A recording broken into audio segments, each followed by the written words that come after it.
राष्ट्रवादीच्या विलिनीकरणासंदर्भात आम्हा राष्ट्रवादीच्या नेत्यांशी किंवा शरद पवारांच्या राष्ट्रवादीच्या नेत्यांना घेऊन अशी काही बैठक झाली नव्हती, असं मंत्री हसन मुश्रीफ यांनी म्हटलेलं आहे.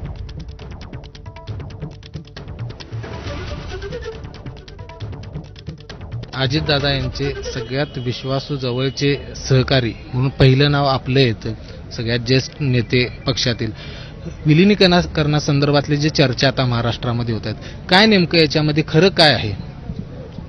आता आपल्याला माहिती आहे की एकूण 30-35 वर्ष माझा त्यांचा सहवास होता आणि 22 वर्ष ज्या वेळेला दादा मंत्रिमंडळात होते त्यावेळेला त्यांच्याबरोबर राष्ट्रवादी पक्ष विलीन झाल्यानंतर नवीन निघाल्यानंतर तेवढी वर्ष काम करण्याची संधी मला मिळाली.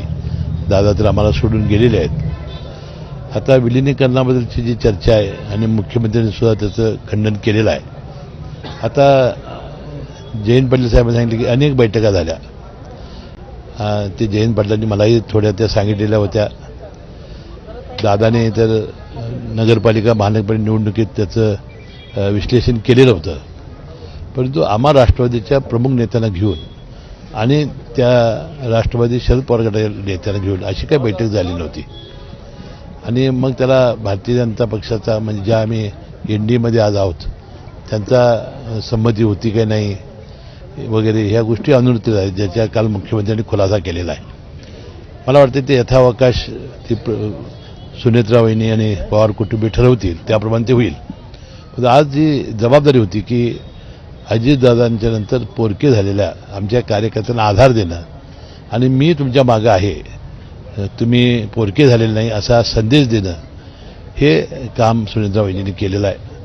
लवकर का झालं वगैरे याच्याबद्दल जे टीका टिप्पण्या झाल्या, मी समजतोय की पवार घराण्यामध्ये हे पुरोगामी घराणं आहे. 3 दिवसामध्येच ते सगळं त्यांचं त्यांनी आपल्या अनेक विधी अंत्यविधी आटपलेले आहेत. त्यामुळे 3ऱ्या दिवसानंतर त्यांनी शपथ घेतली आणि वास्तविक त्याचा संदेश द्यायचा होता की बाबा राष्ट्रवादी काँग्रेस पक्ष एकसंघ ठेवणं, राष्ट्रवादी पक्ष वाढवणं आणि आता जे दादांच्यामुळे जे अनाथ झालेले कार्यकर्ते आहेत त्यांना आधार देणं हा त्याचा मागचा हेतू आहे.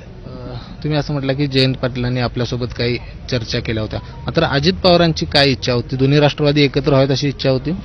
दादांचं जिल्हा परिषद आणि महानगरपालिका निवडणुकीमध्ये तसं वक्तव्य मी ऐकलं, पण आम्हा राष्ट्रवादीच्या काही नेते मंडळींना घेऊन अशा काही चर्चा कधी झाल्या नाहीत.